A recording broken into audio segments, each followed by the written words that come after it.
Good afternoon, everyone. We have a lot to talk about today, but I'm going to try to make it as short as I can. Um, Today, they said it was going to be warm. Guess where I am right now? Letting my feet warm up before I go back outside. Um, Second day of fence work on the property. So excited. Um, the fence is getting up, and Solomon is watching. He's watching them. So I'm so excited about that. Another great bit of news is my fencer dude. Um, I told him about Miss Sally, the pot-bellied pig that I've been trying to get here and getting prepared for, but I just don't have it, and I can't do the stuff by myself. And I told him about her, and he's very interested in her and took the name and number. So hopefully Miss Sally will go to his house because that would be perfect for her. They have a pot-bellied pig and they have some cooney pigs. So she will have pigs, even though she's probably never even seen a pig before. So that might be great news for Miss Sally because I don't know when I'm going to be able to get her here. I have been there's you can't work outside. The contractors never could get to the building before all of this cold weather hit. So I just don't have that mobility with that barn right now to put her in there. And it's so sad because if I'd have known about it, this past spring, I would have got on this building.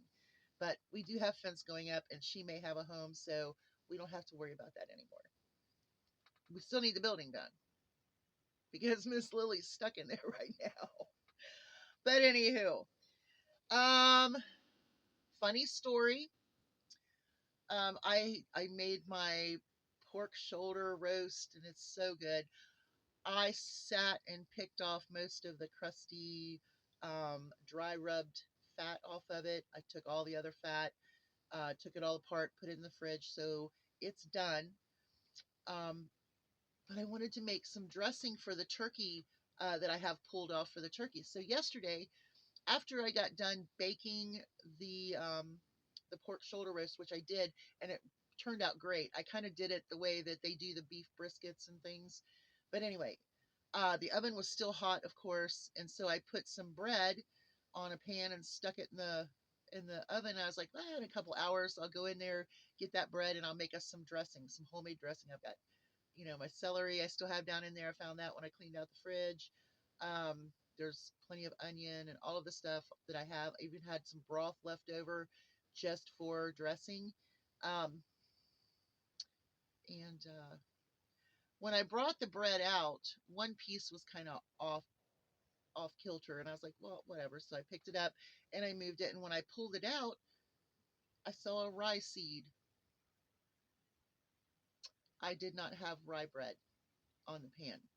So just in less than 2 hours, a mouse was snatching food in my oven. So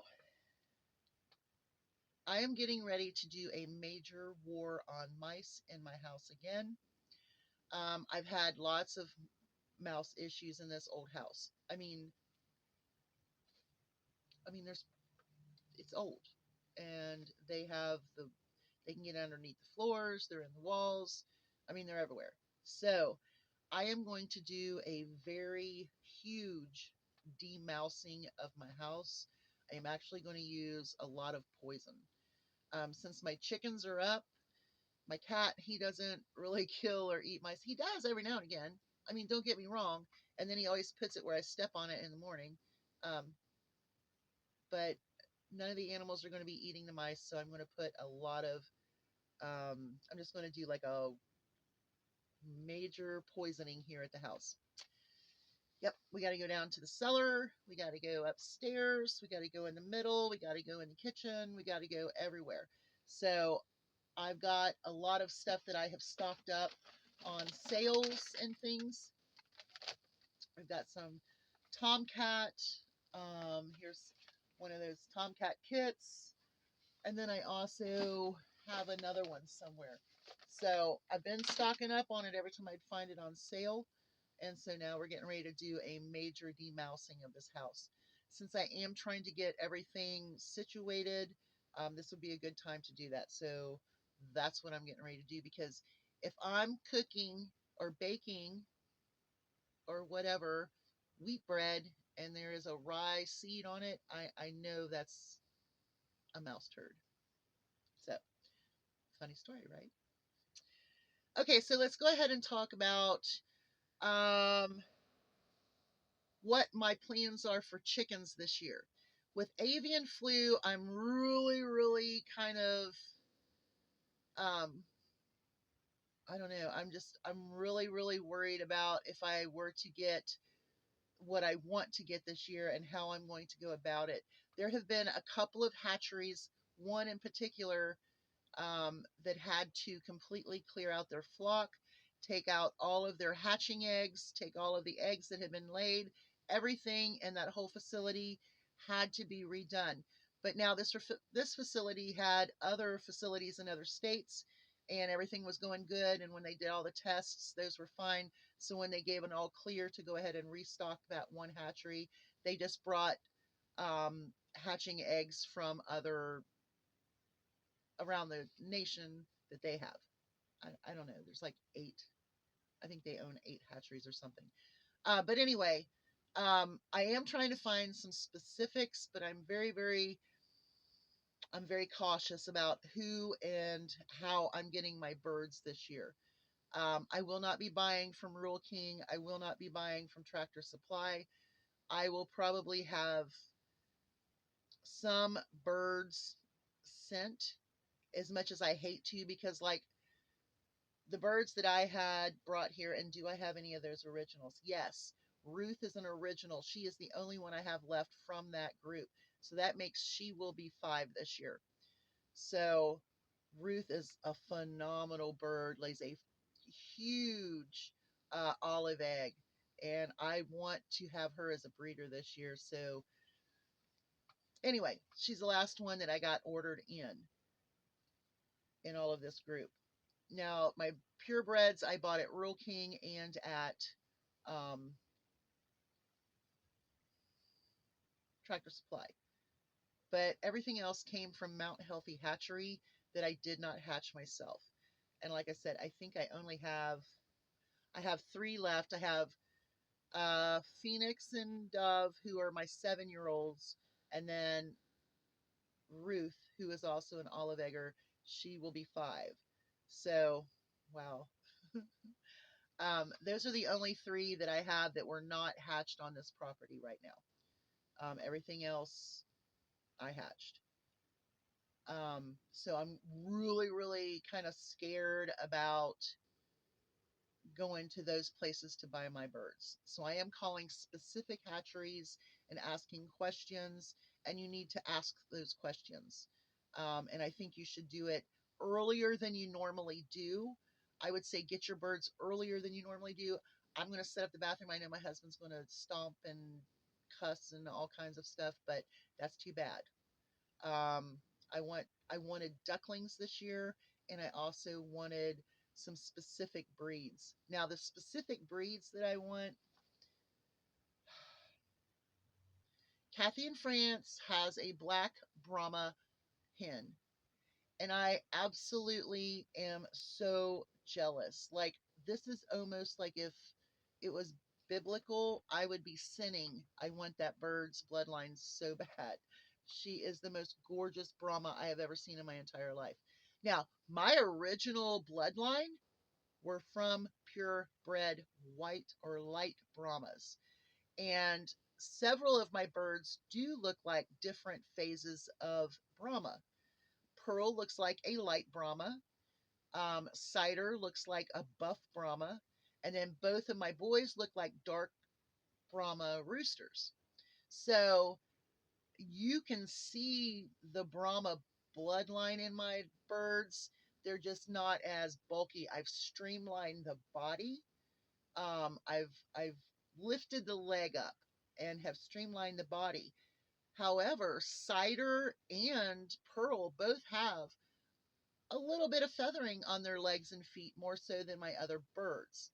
Now, PJ Pajama Bottoms, she also shows some of the Brahma in her coloring. So There's going to be some specific birds that I want to isolate with a purebred rooster of whatever I get. As much as I hate to go backwards into the Americana bloodline, um, I might do that because they are blue egg layers. Now, I know Chickapee and Frazzle and all of my birds that had Gracie. Now, Chipmunk's not goofy. She's not as goofy as the others because she's got like a third, but she does have the fuzzy face. But Chickapee, the one the one I hatched that I sold last spring to my chicken friend, just because I didn't want her in my bloodline, which was dumb. But anyway, they're just scatterbrained to me. I mean, it's like they get so nervous, and she was so traumatized by the hawks, by the fox, by the dogs. I mean, this poor bird for a year had seen her siblings be killed, maimed, mangled. And so she was a hot mess. That's why I sold her. So I'm considering doing either Americanas in order to bring that blue egg back. I don't want to go to I don't want to go to the one that has all the stuff all over it, the cream leg bar. I don't want to go down that route. I don't like that bird because I'm looking for temperament. And even though they might be a little scatterbrained, as long as their temperament is good, because Frazzle, you could walk out and pick her up. Chickapee, you could until she got freaked out. And that's why I sent her to a place where she would never have to worry with a rooster or even have to worry with predators for that matter. So the ones I sold last spring, just to give them a good home, they couldn't have a better home. Even though now I'm like, take on it, because she laid a huge blue egg. Trying to find the blue bonnet hybrids. The problem with them is my blue bonnet hybrid, and I sold one of those to that woman because I split up. If I had more than one purebred, I kind of split them and sold one off because I only needed one at that time. And that's how I thinned my flock down. Um, she's super super hyper, and I think that's because they have the white leghorn bloodline, and they're kind of hyperactive birds, but they don't have a comb and they lay a great big blue egg. And so it's like, I don't know, I'm trying to decide. What do you think? I don't know. I just don't want to go with a cream leg bar because they have all the facial stuff going on. I might go with an Americana and only use it just that one time for my bloodline. And, you know, maybe. I don't know. What do you think? Now, something I do think is that this freeze on spending that Donald Trump put in, number one, is illegal. And number two, is going to affect you, yours, your grandparents who are in nursing homes, your children who go to public school, if you are on Medicaid, if you use Head Start, all of those programs are going to be on freeze. I don't know what they're going to do, but they're going to have to go back. These are laws, these are bills and laws that have been passed by Congress already. So what they're doing is they're causing a disruption because they want to change the DEI, the woke agenda, the Green Deals, energy acts, and those. And those are all intermingled in that spending. So what they did was they froze the spending to do a few things that are just, I think that's absolutely horrible. Um, but it's going to cause Medicaid, Head Start, public schools, nursing homes, um, and any other grants. And that's what they use.